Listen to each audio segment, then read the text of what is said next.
Good evening, welcome to Left, Right and Centre. I'm Vishnu Shom. On the programme tonight, it seems pretty much all over for the Afghan resistance. What are the implications of this for India, which has historically supported the Afghan resistance? And with the role of Pakistan absolutely clear in that country now, perhaps the biggest question of all, is Afghanistan essentially going to become a proxy state of Pakistan, if not already, and its all-weather ally China? Also on the show tonight, the renowned economist Jean Drèze joins me as we look at the horrific impact of COVID on children in rural areas in India. There's a new report out. It's called the School Children's Online and Offline Learning, or School Survey. It looks at the impact of school closures because of COVID-19. The report suggests that over 48% of children are unable to read more than just a few words. But first, the big story we are tracking: the collapse of the Afghan resistance.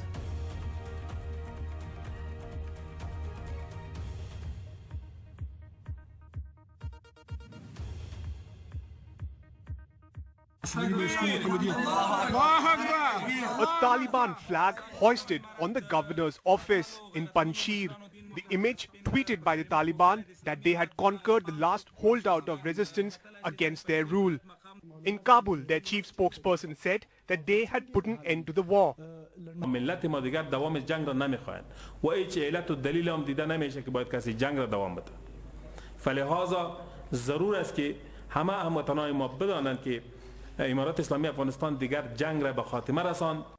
Amongst those killed, the spokesperson for the resistance, Fahim Dashti, who just days ago had spoken to NDTV of how this may be their last stand. Otherwise, if we didn't succeed, and if we all being killed here in the resistance, again this is a winning situation for us, because the history will write about us, that there were people who stand it for their nation and for their country to the end of the line. But the resistance claimed all was not lost, tweeting that the Taliban's claim of occupying Panjshir is false. The NRF forces are present in all strategic positions across the valley to continue the fight.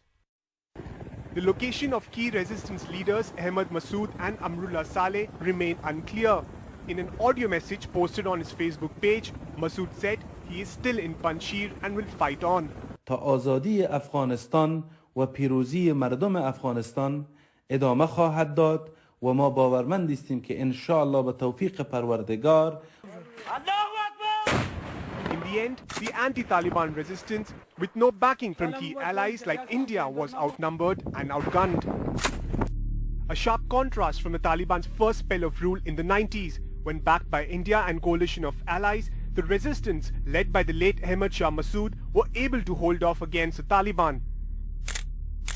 The deeper worry for India, the presence of the ISI chief in Kabul, fueling perception of Pakistan's role in the fall of Panjshir.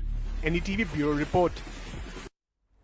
All right, well, joining us now, Fazle Haq Hakmal. He's a US Army veteran and a social activist, somebody who's been tracking what's happening in Afghanistan very, very closely. Major General Sanjay Mastan, a former defense attaché of India at the Embassy of India in Kabul. Omar Altaf, a senior journalist based in Islamabad.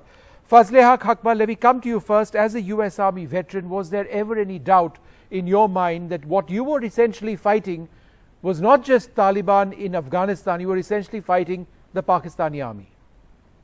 Well, I have looked at this war from academic perspective. I have grown up under the Taliban. I have seen when I was living in Afghanistan in early 2000s, and when the Taliban were in power, we had seen Pakistani speakers, Pakistani Urdu speakers carrying weapons. So growing up, we knew for a fact that the Taliban had the direct support of Pakistani military-industrial complex. That is incontrovertible.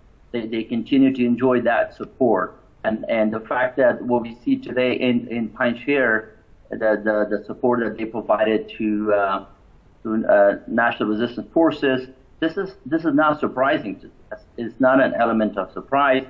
Most of, and this is my personal opinion, and most of us speaking, the veterans, we know for a fact that when we were in Afghanistan, we were fighting Pakistani ISI, and that is a reality.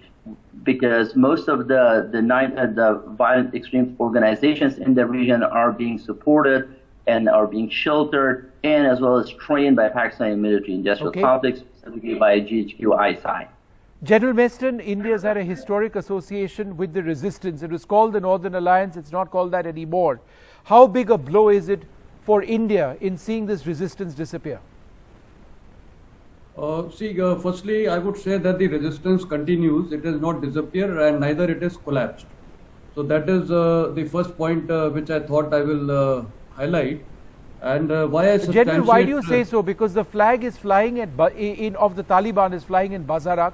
In speaking to the resistance members, they've told us that road, as you know, it's the only road, is controlled by the Taliban.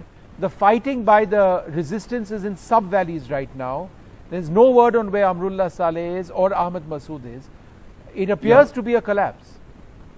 I would substantiate my statement, and that is what I was leading on to.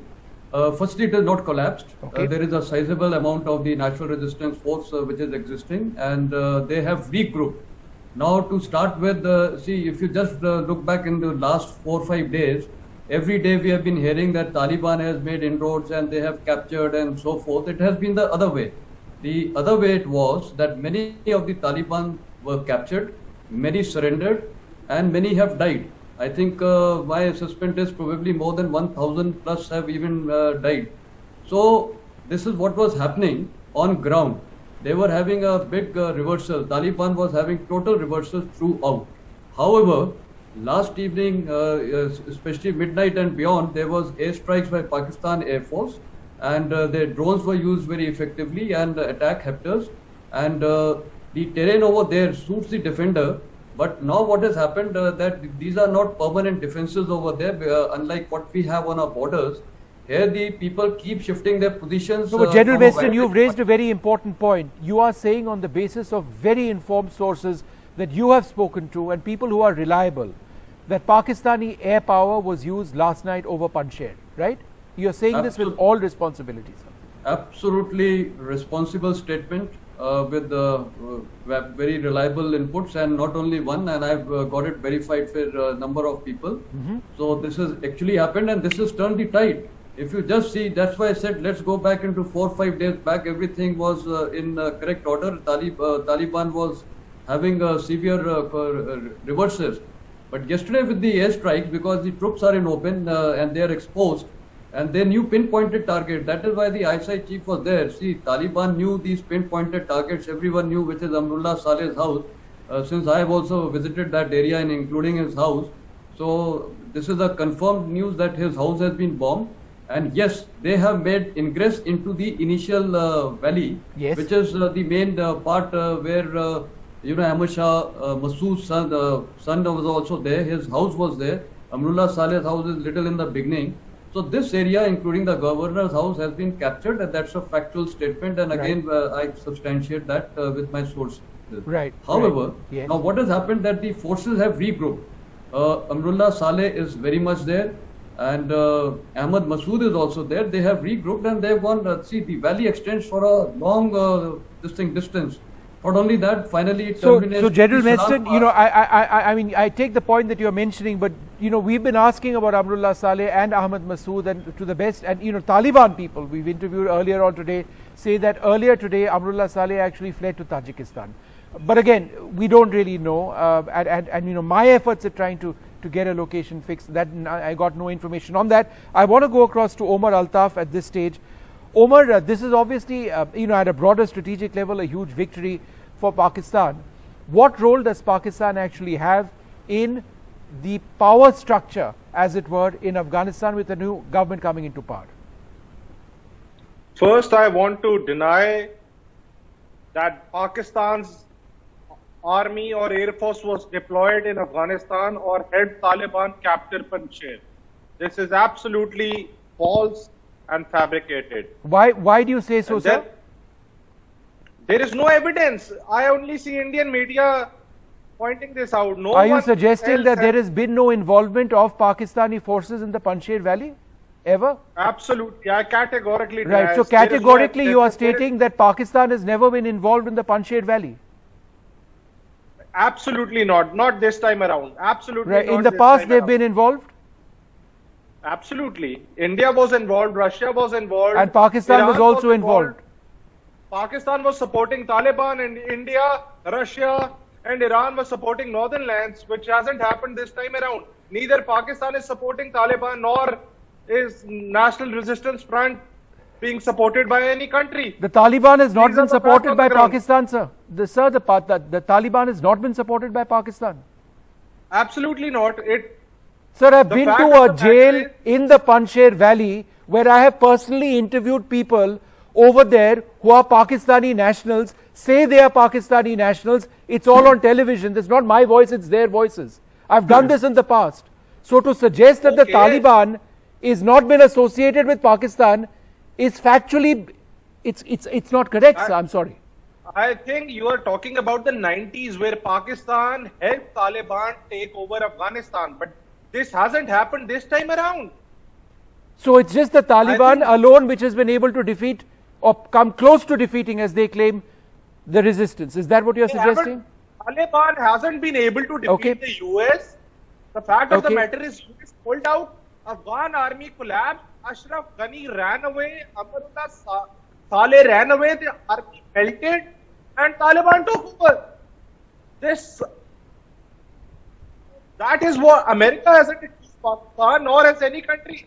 It's All right. India, which is accusing Pakistan for the past 20 days. No. because It's not India, sir. It's not just India. And I believe me, I'm not playing I this don't- hyper-nationalist sir, I don't game over think here. so. We are not US playing any hyper-nationalist game over here. Absolutely. I know It this. is I not know just this too. India, sir. Yeah. Veterans But on this US program, defense establishment, including UK's Fazle Haq defense Hakmal, a US Army establishment, veteran, they are will in tell close you the contact with involvement Pakistan. of Pakistani Army and the ISI in operations of the Taliban in Afghanistan. He is on this program. He's not an Indian national. He doesn't represent an Indian view.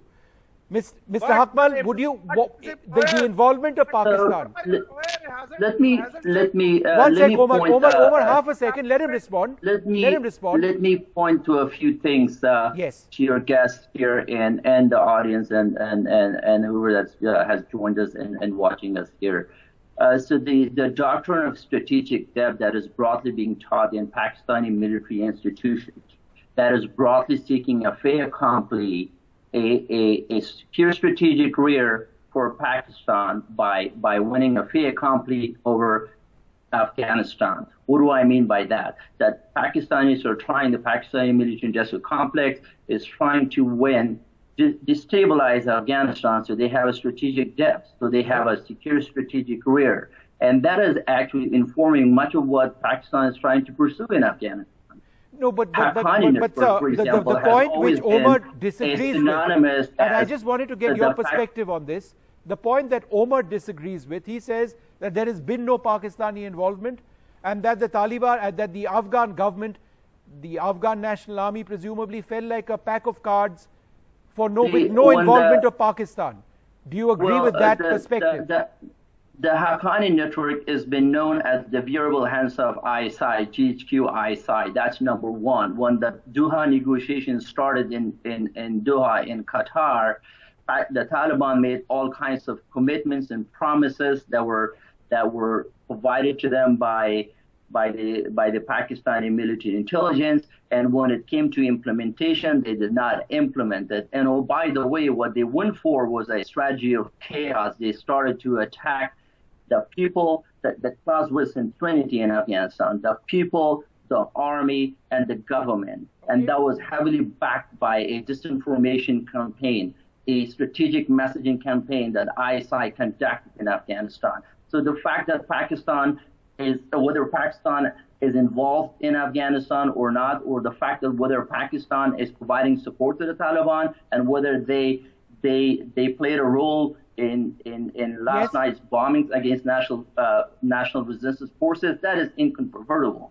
Pakistan is involved. So you believe As it a is matter of fact, they are running incontrovertible? a forwarded All right. operations center in Serena Hotel. The ISI generals are sitting in a forwarded operations center right now in a talk in Serena, advising the Taliban in terms of how to conduct All right. operations. Okay. All right. 1 second. General Mastan, where does this now leave India in terms of our strategic priorities? India has engaged the Taliban in a very preliminary level in conversations in Qatar. you know, you know, what do we do now, considering our historic association with the Northern Alliance? See, for India presently, I think the best option is that the way things are emerging today, one really does not know what is going to be the future of Afghanistan in next 1 hour or even in next 1 day or 1 week. No one can predict.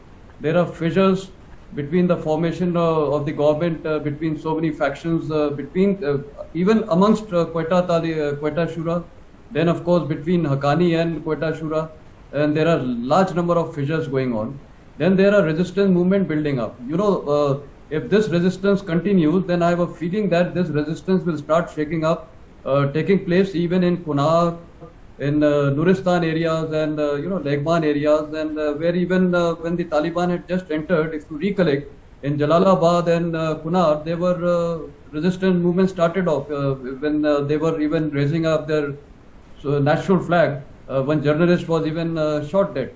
Right. So the resistance movements also will be continuing. If this happens, the women have already started coming out very boldly, which are very positive signs, and fissures between them. So I see, what I am trying to say is that there is too much of uncertainty in the near future and how things are going to manifest. So therefore, for India, we need to start visualizing and take serious note of what are the likely possible scenarios which are going to emerge. And for each particular scenario, we have to now have a graded response. Sure. Whether we have talks, whether we give some indirect help to the resistance movement if it lasts till then, all possible options have to be thought of. Every option has to be kept open, and I think this is the only best way forward for India, and including, let us start preparing, though we are prepared on the border, but I think let us start foreseeing what things are possible. And what should be this thing. All right, so the larger issue over there on how this is going to play out potentially in terms of our concerns over terrorism in Kashmir, that's a larger issue. We will discuss that, but on another day. I'd like to thank you all very much for being with us. We've had several questions which we put up on Coup. One of them was, we've had comments and questions. So a question over here, what will be the future of SARC from here? In fact, that's a very important question. Regional cooperation in this area, a bedrock of what people hoped would be a peaceful formation. But with Afghanistan and the Taliban now in Afghanistan, the role of Pakistan, what happens as far as SARC is concerned? We're going to move on to our coup poll. Will Afghanistan now become a proxy state of Pakistan? That's been our question. 82% say yes. Well, we're going to quickly move on now to another one of our focus points on this program today. While over 37% of children living in rural areas are not studying at all, only 8% are studying online on a regular basis, according to a survey conducted by 100 volunteers across the country in 15 states and union territories. It's called the School Children's Online and Offline Learning. It stands school over there. Survey, it suggests, and listen to this carefully, 48% of children are unable to read more than a few words because of that lack of exposure to education in the last 1.7 months. The survey was conducted in 1,362 sample households in 15 states, and the impact of this lack of learning more pronounced among those who are more vulnerable. Professor Jean Drèze joins us now for more on this. Professor Drèze, we'll look at a lot of these graphics. Before I do that, I want to ask you the main point. Let's cut back to Jean. Is this a first step towards mass illiteracy, right, among a large part of our children? What has happened in the last 1.6 plus months? Is that the broader picture? Yes, I think that India is in danger of seeing a revival of mass illiteracy among children. In fact, it's more than a danger. It is happening right now. If you go back to the Census of India 2011, let us look, for example, at the age group of 10 to 14 years or 8 to 12 years, basically around the upper primary stage. In that age group in 2011, according to the Indian census, more than 90% of children were literate. And if you look at the National Family Health Survey of 2015-16, which is consistent with that census, you see further progress. So it was maybe like 95%. So we were moving quite rapidly towards almost universal literacy in the younger children's age group. But now we are finding that the proportion of children in the 8 to 12 years age group, according to this survey, is just above 50% in rural areas. So that indicates a huge decline in literacy in the younger age groups. So Professor Drez, I'm going to bring out our first graphic, the reading test, percentage distribution of children by reading ability. Let's have that graphic up full screen, because I think this really reinforces the point. Look at the last column, unable to read more than a few letters. And it's got the class over there, the grades mentioned over there. In urban areas, that's the first column, and the second column is rural areas. Between class 3 and 5, 42% of children in rural areas are unable to read more than a few words. In urban areas, it's almost equally shocking. 35% of kids between classes 3 and 5 unable to read more than a few words. Few letters, I think. Yeah. Few letters. Yeah, that's what your infographic says. Yeah. More than a few letters. That's right. More than a few letters. That's right. So, Vishnu, let me also mention that's shocking, absolutely. It's very shocking. Class 3 to class 5, Professor Drez, 42% cannot read. So what are the few letters? Because there was a sentence as well, which they couldn't read. So we gave a very simple sentence in the local language for children to read. We give them time, we try to encourage them, and then we assessed what they are able to read. In rural areas, only 25% of the children were able to read the sentence. We were not asking for fluent reading, even with difficulty. You know, that only 25% of children could read the full sentence. Okay? Now, these figures are quite dramatic. We can also compare them with baseline data from the ASER survey, for example, of 2018. Yep. And this is very much worse. Roughly speaking, the figures that we have seem to be more or less similar to what you would have found at that time in 2018 in Uttar Pradesh, which was the worst performing state at that time. So it's like the whole of India now is becoming like Uttar Pradesh. Okay, Professor Drez, next graphic point. Let's have that up full screen. I want to get as many of these graphic points up as possible. So a reading test, percentage distribution of children by reading ability. Okay, that's what we did. Are children studying, right? That's the bottom line. And it's important that this is not a survey which is focused only on rural areas. It's also looked at urban areas. Not studying at all, 37%. Look at the bottom. 37% are not studying at all in rural areas.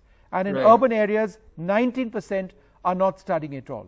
So Professor Drez, in Jharkhand, where you do a lot of your work, what are some of the main reasons why children are not studying at all in some rural areas? So I think there are two main reasons. Firstly, we have clear evidence of the failure of online education, except for a small minority of privileged children. Okay. Even among households who have a smartphone, in the households where there is a smartphone in the family, in rural areas, we found that only 15% of children in these households are studying online regularly. And even among those 50%, there are many who are not able to follow the curriculum and so on and so forth. So it's only a very small minority of children who are able to benefit from online education. That is the first point. Yeah. And the second point is that very little has been done for the offline children, those who are not able to study online regularly. In Jharkhand, I can tell you because I've talked to many teachers, they say we have not been given any specific instructions to do anything for these offline children. There may be some symbolic instructions, but actually in practice, nothing is being done for them. Yep. Some states like Maharashtra and Karnataka, for example, have tried to do a little more. For example, like giving worksheets to children by way of homework. But, you know, that's not necessarily very effective, especially when the children don't get feedback on their homework or don't understand the homework in the first place. So too little has been done to help the children who are not able to study online. Okay. And of course, the bottom line is that why should the schools be closed at all? I think we should also discuss that. Well, Professor Drez, because of COVID, but I take your point entirely. I want to move to the next. No, I don't think it's because of COVID, Vishnu. Frankly, I don't think that's the main reason. Of course, it plays a part. I think the main reason is that the education policy is over-influenced by the point of view of the privileged parents who are reasonably happy because, you know, their children are studying at home online in comfort and safety, and they are not so keen for the schools to reopen. And so they have far too much influence. And I think it's also because the policymakers are playing safe. They are afraid of taking a decision. They are afraid that their state will get a bad name if there are some deaths among children and so on and so forth. These are the reasons. Otherwise, I don't see why. Professor Drez, as I understand it, a large majority of parents in urban areas in polls conducted want their children to go back.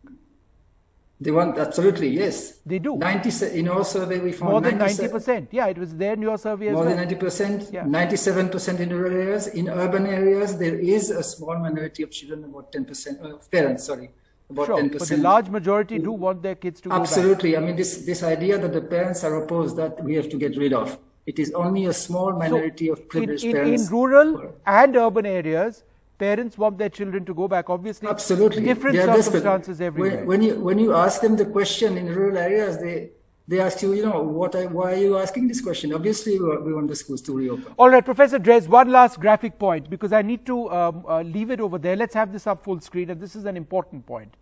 The proportion of children who live in a house without a smartphone, this is important because this has scheduled castes and scheduled tribes and others. The point being made is that those who are most vulnerable, in terms of socioeconomic factors and other factors, remain most vulnerable as far as education is concerned. Professor Drez, how is this the case? Sorry, I didn't catch the question. The question is, those who are most vulnerable because yes. of socioeconomic reasons or because of their SC/ST status and what that entails, how do they remain the most vulnerable when it comes to education as well? Well, I think that, of course, is partly a chronic problem. I mean, the Dalit and Adivasi children are disadvantaged in so many ways. Economically, they are more vulnerable. Many of their children are first-generation learners, so they have no help at home. And then there are cases of discrimination. There are problems of social distance sometimes between the upper caste teachers and the Dalit and the Adivasi children. So that is a chronic problem. But that chronic problem is being reflected now in the fact that these marginalized communities are affected far more by this, what we call the lockout. And these are the people and the children for whom the policies should be made. And right now it's the opposite. All right, Professor Drez, I'm out of time, so I'm leaving it over there. Thank you so much for coming out with this comprehensive. One last point. Yeah, go ahead, sir. Really quickly. I just had to mention, whatever you want to do, it will require money. And the budget of the education department has been cut this year, even though the overall budget of the union government was increased by a large amount. Yeah, you're quite right. We can't just talk about opening schools, and the schools need to be repaired as well. That's one small point that you made. I got to leave it there, Professor Drez. We will revisit this as always. Thank you so much, sir.